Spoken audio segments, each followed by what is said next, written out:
Faltestac, you're very welcome to Suantraí Íosa, or the Lullaby of Jesus, where we look at the readings for tomorrow, Monday, the 13th of November, the Monday of the 32nd week of the year. And the first reading is taken from the Book of Wisdom, from the beginning of the Book of Wisdom.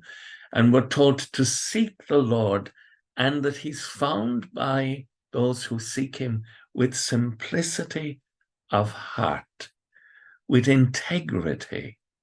Because wisdom cannot make its way into a crafty soul, nor stay in a body that is in debt to sin.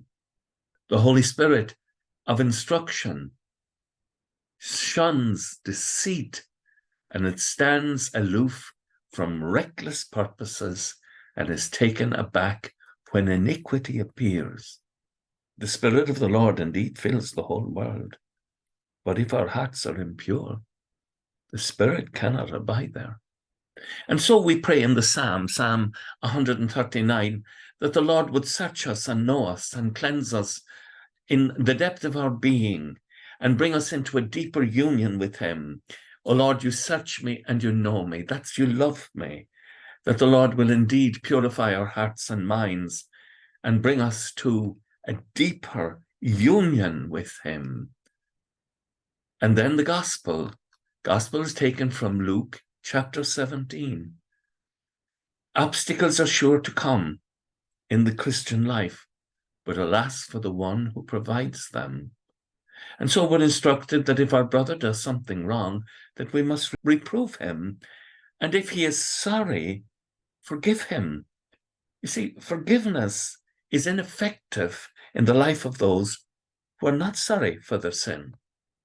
It isn't that God limits forgiveness. It isn't that we should limit forgiveness.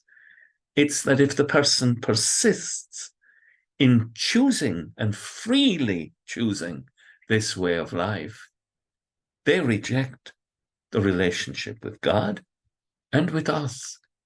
And our forgiveness, though it is tendered and offered, is ineffective. That's a terrible truth. And that's why we pray in Mass and in the Rosary for people to be given the gift of repentance, for ourselves to be given the gift of repentance. And then hopeful, that's a very challenging moment in the Gospel. And Jesus concludes with a very hopeful moment. He says, if you were to say to the mountain, and your faith was only the size of a mustard seed, which is tiny,